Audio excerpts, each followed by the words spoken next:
Ini dibuat bukan untuk mengungkit luka lama yang pernah terjadi di negeri tercinta ini, akan tetapi hanya untuk mengungkap siapa dalang di balik sejarah kelam perjalanan negeri ini. Karena kita kadang mendengar ada tuduhan terhadap suku tertentu yang dihembuskan, yang akhirnya bisa merugikan diri kita sendiri jika kita mempercayainya tanpa mengetahui sejarah sebenarnya. Ingat kata Bung Karno, jas merah, jangan pernah melupakan sejarah. Karena sejarah bisa menjadi pelajaran bagi kita saat ini untuk terhindar dari lubang yang sama. Pada tanggal 3 Maret tahun 1946, tengah malam meletuslah revolusi sosial di berbagai wilayah di Sumatera Timur, dipelopori oleh Pesindu, yaitu Pemuda Sosialis Indonesia, organisasi di bawah kontrol PKI atau Partai Komunis Indonesia, dan PKI sendiri. Istana diserbu dan dirampok, beberapa orang raja dan kaum bangsawan dibunuh. Dalam peristiwa ini, dendam pribadi pun turut membonceng. Teror berkecamuk di wilayah NRI atau Negara Republik Indonesia yang makmur ini. Dalam kesempatan ini, rencana PKI paralel dengan rencana Nika, yaitu menimbulkan anarki di wilayah NRI, hanya Istana Serdang yang tidak diserbu. Pada malam itu, Panglima TKR, Tentara Keamanan Rakyat milik Republik Indonesia, yaitu Kolonel Ahmad Tahir yang sedang rapat staf, menerima telepon dari TKR Pematang bahwa teror telah meletus dan raja-raja telah dibunuh PKI. Kolonel Tahir segera memerintahkan Kapten Tengku Nurdin, yaitu Komandan Batalion TKR di Melati, agar mengambil alih pengawalan Keraton Kota Galuh di Perbaungan.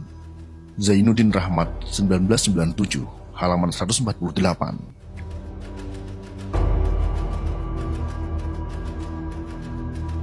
Ribuan nyawa para bangsawan di Sumatera Timur harus dicabut paksa di tangan gerombolan revolusi yang mengatasnamakan pro-Republik Indonesia. Mereka menyebutkan bahwa para sultan, raja, datu, ataupun tuan adalah musuh perjuangan rakyat Republik Indonesia. Benteng feudalisme harus dihancurkan dari Sumatera Timur. Itulah pesan yang dibawa mereka.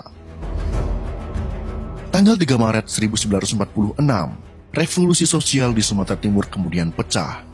Aksi massa Pesindu, PNI, dan PKI melakukan revolusi atau pemberontakan besar-besaran secara biadab dan serempak di Sumatera Timur.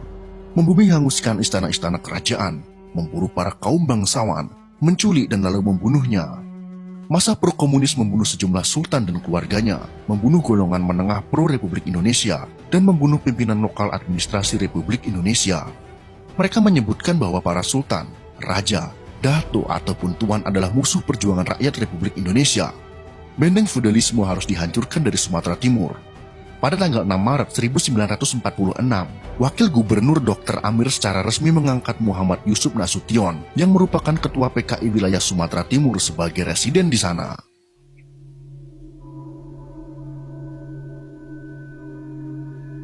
Seperti yang terjadi di Kesultanan Kualu, salah satu kerajaan Melayu yang berada di Tanjung Pasir, Kabupaten Labuhan Batu Utara, pada 3 Maret 1946 lalu.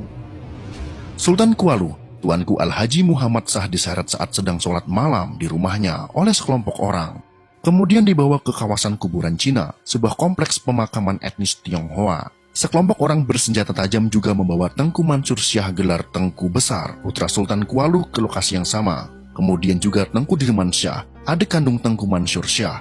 Ketiganya kemudian disiksa lalu ditinggalkan begitu saja dalam keadaan sekarat. Beruntung pada pagi hari seorang nelayan yang sedang melintas menemukan ketiganya, kemudian membawa para korban ke istana untuk mendapatkan perawatan.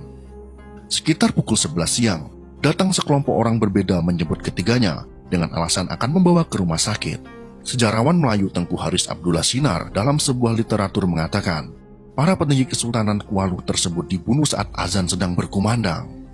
Saat hendak dibunuh, Tuanku sempat berkata, bila kalian hendak membunuh kami, tunggulah azan selesai dikumandangkan dan izinkan kami sembahyang sekejap, pinta tuanku saat itu.